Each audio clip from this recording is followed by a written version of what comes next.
大家好，欢迎来到我的频道 Zoo DIY。那么今天呢，跟大家聊一聊怎么样给草坪加草籽，也就是 overseeding。那么 overseeding 呢，第一呢就是有没有必要？我要说呢 ，overseeding 是非常必要的。如果大家看过我以前草坪维护的专辑的话呢，有一期我专门讲了如何控制杂草。人工的草坪呢，如果你勤剪草呢，是控制杂草的一个非常有效的手段。为什么呢？因为它打乱了杂草的繁殖的周期，它还来不及撒籽的时候呢，就被剪掉了。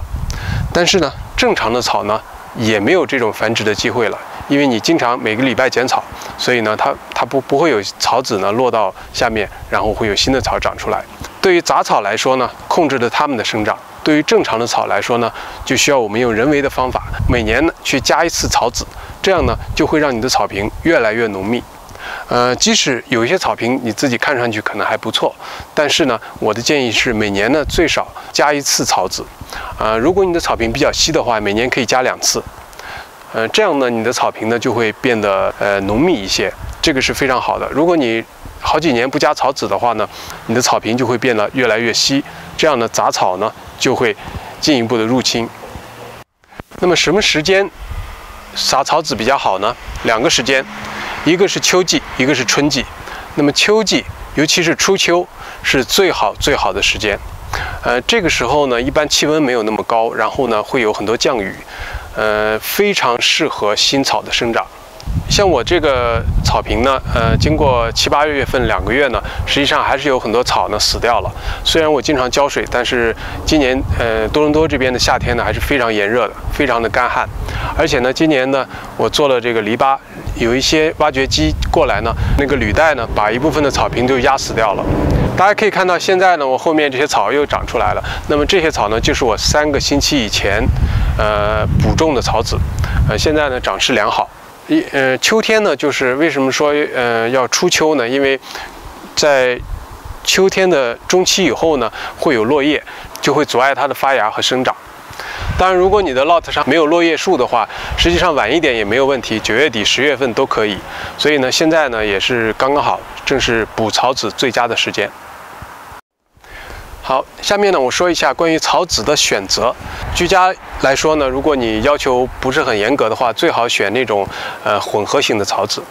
草呢本身呢它有很多的种类，有热带的，有寒带的，还有喜阴的，有耐旱的，还耐践踏的，等等。所以呢，它们的特性非常不同。混合型的草籽一个好处就是，不管你遇到什么极端的情况，例如说特别的高温、炎热、干旱，或者是病虫害等等，那么你的草坪呢不至于全部死光掉，总会有一部分呢能够存活下来。这样呢，你在秋天的时候，再加一些草籽，那么第2年呢，这个草坪呢又会恢复。所以呢，混合型的草籽呢相对来说呢比较容易打理，并且呢能够让它呢短时间内能够恢复。而单一型的草籽呢，虽然有一些草呢，比较好看，例如说肯塔基蓝草。它这种草呢，就是非常好看，然后非常的细，可以剪得很短，像地毯一样。但是呢，它就是需要大量的浇水。如果你经历了一个非常干旱的夏天的话，很可能这个肯塔基蓝草呢，相当大一部分就要死掉了。除非你能够保证你这个维护能够跟得上，否则的话，我不建议使用这种单一型的草籽。其实，在南安省这边呢，所有的这种大的这种装修店卖的这些草籽呢，基本都是混合型的草籽，有3个大类，一个呢是肯塔基蓝草 （Kentucky Bluegrass）， 还有一种呢叫牛毛草，叫 Fescue。Fescue 这种草呢，就是非常的耐旱，所以呢，即使经历了非常炎热干旱的夏天呢，它也不至于全部死掉。还有一个常见的草叫麦草 （Ryegrass）。Ryegrass 就长得像小麦一样，然后有点浅绿色。基本上呢，安省这边卖的混合型草籽呢，就是这3种草的混合，只不过比例呢可能稍微有点不同。这个草籽呢，就是说一定要选择那些叫做 perennial 的，就是多年生的草籽。现在呢，实际上这种混合型的草籽里面呢，很可能这些制造商呢也会加入一些annual 的草籽。annual 的草籽它出芽特别快，而且出芽率非常的高。这个呢，其实也是制造商的一个小花招吧。因为你撒完草籽以后呢，大家非常关注的就是2个星期以内有多少新草发出来了。那么如果这种 annual 的草籽有一定比例的话，那么你就会发现这个草发得非常快，非常多，你就会感觉这个草籽质量不错。第2年那种1年生的草籽就会死掉了。这样呢，很多人可能会觉得，哎，是不是自己维护不好？实际上呢，这个草籽呢，确实就是1年生的。如果这种草籽呢，如果它标注出来的是 annual 的话呢，我建议大家就不要考虑了，一定要买那种多年生的。这个草籽呢，实际上现在卖的呢有2种，一种呢是纯草籽，就是那种你看上去完全是全部是草籽，然后还有一些呢就是外面呢包裹了一些表皮，一些 coating。这个 coating 呢，实际上它主要作用呢就是吸收水分以后呢，它会保持这个水分，然后增加这个草籽的出芽率。像这个 Scott 它出了很多品种，它就是带这种 coating 的，这样呢可能稍微贵一点，但是出芽率可能会更高一点。那么还有一些草籽混合了一些有机物，像 peat moss 土壤啊，或者是一些肥料之类的东西。那么这样呢，实际上也就是等于它人工呢已经制造商把它 mix 起来了。这样呢，你就也不用撒什么表土啊之类的东西，你就直接撒上去。这些产品呢，相对来讲呢，会贵一点。但是如果你没有多少时间准备的话呢，实际上直接买来用也还是蛮方便的。这个草籽呢，尽量在当地买，不要在网上买，除非呢你知道你需要买的这个草籽的特性是什么。为什么在当地买呢？因为当地的它的供应商呢，基本上是按照当地的气候情况，进行了一些调制，所以基本上呢是符合当地的气候的。因为这个草呢分为寒季草和热带草，如果你买错了的话呢，实际上它是不能够健康的生长的。我刚才说的这几种草呢，基本上是一种寒季草。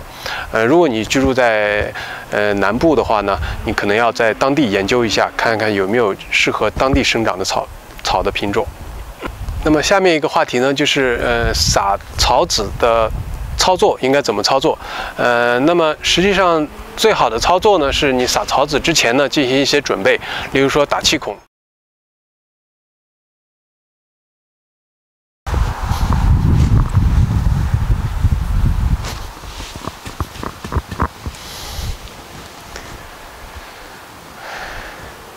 很多人问我用什么工具来打气孔，实际上呢，你可以租那种烧汽油的很大的一机器，那个呢就是比较重，然后不是很好操作。基本上你在都市区这种庭院的话，没有多大的话呢，如果需要经常拐弯的话呢，实际上也不是很好用。那么我呢就用这种工具，我是在 Amazon 上买的，这个呢我觉得还可以吧，大概60-70块钱，不是很贵。然后呢就是稍微慢一点，然后就脚一踩，它就可以打2个洞。这个不是很累，然后还蛮有效果的，所以这个也可以考虑。你看这个土壤，这个是打出来的这个东西。这个东西呢，如果你的土质不错的话，可以保留，这里面有一些有机物，像这个土质还可以。如果是粘土的话，可以把它清除掉。这样呢，你新土撒上去以后呢，它会进入到这些洞里面。这样呢，几年以后，你这个土壤就会改得越来越松软，就比较好一点。然后呢，就是叫做除干草，叫 desicing。这个枯萎的草呢，要把它全部拔掉，然后把它清除掉，这样呢可以露出一些土壤。这个呢也是为了腾出空间，给新的草籽呢，生根和发芽。除干草我使用的工具，其实这种呢就是非常一般的这种工具。秋天的时候可以用它来收落叶，是一样的东西，是这种钢的，比较细一点的这种钢丝，基本上就这样就可以把这个表面一些干草把它除掉。像今年呢，我就是用这种工具就可以了，因为我这个草坪呢，今年其实老的干草不是很多。如果呢 Cereus 需要除大量干草的话呢，有很多草死掉了，那么需要这种工具。这个呢像月牙形的，这个呢就更加厉害一点，这样。可以看到这样有一些干草会出来。这个更加厉害一点。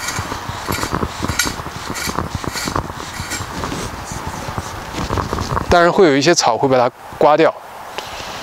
当然这个呢，这个老的草被刮掉以后呢，实际上是腾出空间，给你新的草呢，生根、生长。所以这个就是这个作用。当然外面也有一些机器你可以租，也可以考虑，那样呢可能会更加快一点。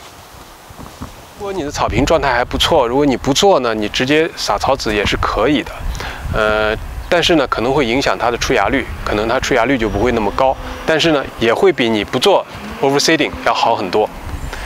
然后呢可能要准备一些表土，topsoil 或者是 top dressing， 这样呢在你撒完这个草籽以后呢，可以在草坪上呢撒一层，这样呢也会有利于它的这种生根和发芽。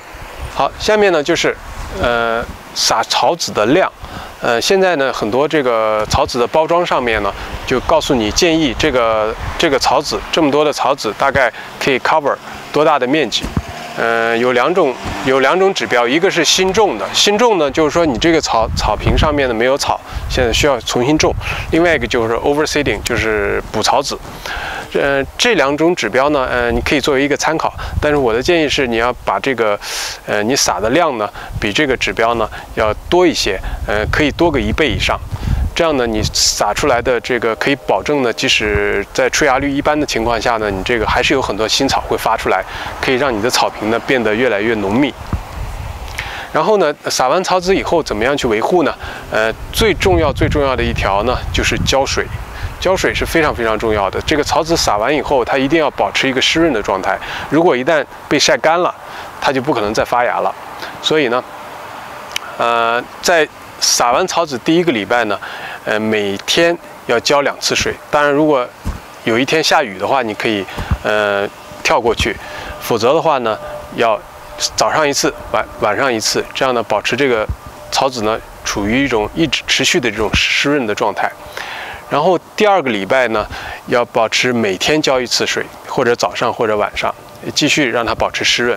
基本上很多草籽在2个礼拜就发出来了。当然，也有一些草籽呢会到第3个礼拜才发。那么第3个礼拜呢，最起码也要每隔1天要浇1次水。还有一个需要注意的就是刮大风的天气。虽然有的时候呢刮风没有太阳，你可能会觉得这个草地上可能没那么干，实际上不是这样的。这个风呢吹了以后呢，会把这个水汽呢带走。实际上这个大风天呢，这个水分的流失比这个晴天呢还要大。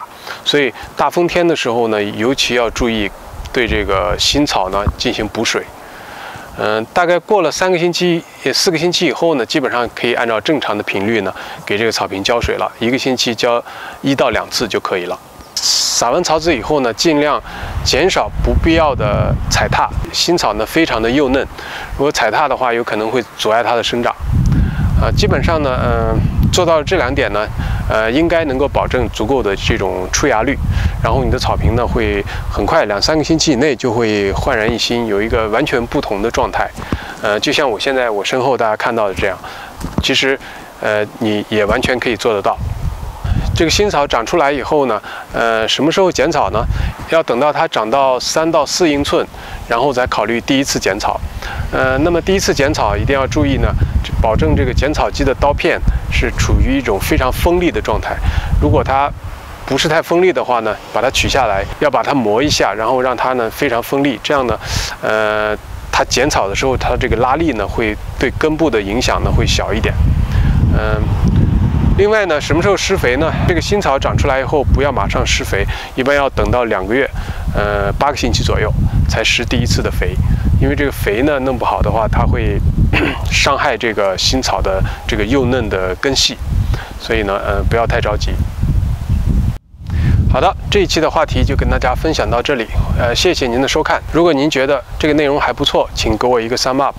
如果您第1次访问我的频道，或者还没有订阅，请点击红色的订阅按钮，并打开小铃铛，这是对我最大的鼓励和支持。